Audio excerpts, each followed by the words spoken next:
Hey VC, here we go. Just a quick video about what's been spinning lately. Nothing too original for an idea here, so I thought I'd just show you what I'm actually listening to right now. Plus, I'll show you some pretty exciting finds I got as well. Right out of the gate, David Bowie. What do I know about David Bowie? Not a hell of a lot. I know his singles, of course, his biggest hits. After he passed away, I kind of realized that here's a legend that I need to know more about. Came across a great collection about 3 or 4 months ago. Saw this cover, knew the title track, but not from Bowie. I knew the title track how? I knew the title track from Nirvana's Unplugged in New York, which is where they play The Man Who Sold the World. So, this is a super early release of the album. This is what they call the counterfeit version. Later releases of this would have a different piece of album art on it. Ultimately, this one, the Hoffman forums, they all say that the counterfeit version, it suffers a little bit sonically. I've given it a couple good cleans. It's not perfect, but it's actually a really kick-ass album. So the first time I put it on, having known nothing about it, having not even heard his title track version, his version, I could say that I was quite surprised. It was a little more hard rocking than I thought it was going to be.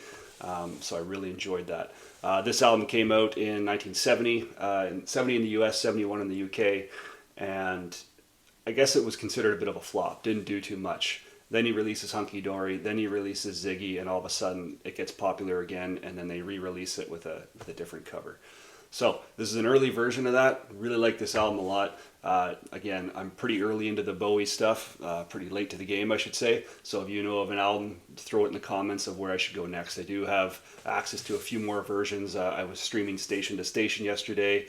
And anyway, so if you know what Bowie album I should go to next, let me know. I like Ziggy, I like this. So, and of course, most of his hits, right? So there we go. The Man Who Sold the World. This is his third studio album, right? Okay, next one. We got debut album, Procol Harum. This is a 1967 OG Canadian pressing. Sounds pretty good on the Durham label. This album I only knew because I knew the hit single like everyone else in the world, A Whiter Shade of Pale, and of course that sounds incredible, right? We got Gary Brooker on vocals here, and if you know this band at all and you know that song, that's his voice, and that's the iconic sound that they bring to the table. Now, they weren't too successful in Britain. They were more successful in the States. Nonetheless, that one hit single definitely carried them quite a ways. I do have another one of their albums I haven't taken too much of a deep dive into yet, and I will probably in the coming weeks. But this album here surprised me, right? So obviously I knew I'd like the classic off it, and there's 2 or 3 others that I really like as well. I think there's one called Cerdes, Outside the Gates of, the closing track on side 1 that I really enjoyed as well. But yeah, interesting band, interesting history, really struggled. Brooker struggled to find the right musicians to get things going. The best little piece of factoid from all this stuff, though, is Hendrix. Hendrix was a big fan of this band early on. He was at their opening night, their first gig, I guess, together. And what does he do? He jumps on stage at one point, grabs the bass, and plays bass on a song. So I thought that was pretty cool. So an early proponent of the band, Jimi Hendrix. So great album, great band, interesting stuff. Yeah, that's about it for that one. Next up, super pumped to see this. I've been a big fan of hers from day one. I can't believe I haven't read her autobiography yet, but I will someday for sure, and that's Grace Slick. And this is her album with The Great Society. So this is a US OG Pittman pressing, 1968 release. This band was actually active only in 65 and 66. Grace gets super popular. So Grace is a model. She goes to this, she's involved, she's married to, I think, the drummer of this band, and then her brother-in-law is the guitar player. And so the brother-in-law and her write a couple songs. She gets really big and popular, ends up leaving the band, goes with the airplane, and then when the studio realizes how popular she is, they decide to release her previous work with the Great Society. So pretty cool story, how this band kind of came to be. I was really surprised with this album. I remember people talking about it in the VC about, not being all that popular, and I think it was a great find, and I really enjoyed it. Like the whole album, actually, I was really enjoying it. Definitely got the San Francisco psych sound to it, so if you're into that, then you'll probably like this album. Yeah, and oh yeah, this was recorded live. This is all live recordings at the Matrix Club in San Francisco, and that really struck a chord with me because I know that recently was it Record Store Day that the Doors had released um, live at the Matrix, and so some kind of club in San Francisco that was super popular, and that's where all these songs were. So these are live recordings very early on. So you do get a version of Somebody to Love, you do get a version of White Rabbit. So it's pretty cool to see a different take on those. Ultimately, it's a great listen for sure, and definitely will be spinning that a lot more often. So I said Bowie I don't know a lot about. You know who else I don't know a lot about, and it's shameful, is I don't know much about the Grateful Dead. So I know it's more of an intimidating catalog. There's just so much to know about that band, and I know that they're predominantly a live recording band. What I do understand though is that this and its sister album American Beauty are heralded as like some pretty top-notch albums. So when I saw this in a collection, I had to grab this and bring this home. This is Working Man's Dead. This is a U.S. pressing. It's a reissue from Capitol's LA plant. I'm guessing this is around 1978 that this particular pressing came out. Originally recorded and released in 1970. This is their fourth studio album. And this kind of was a bit of a departure from the psych and long jam stuff and more into a bit of folk roots Americana type of thing. So definitely a different vibe than what I was expecting. But I also picked up American Beauty at the same time, and they are like sister albums. Great albums to listen to.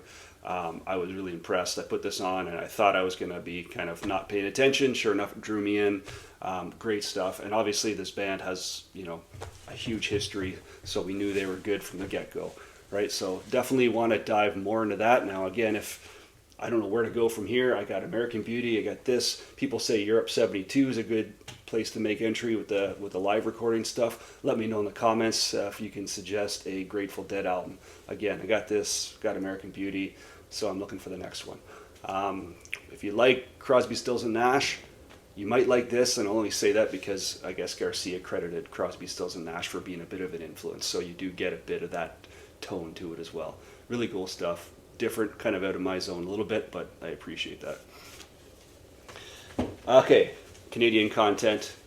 Mr. Neil Young, On the Beach.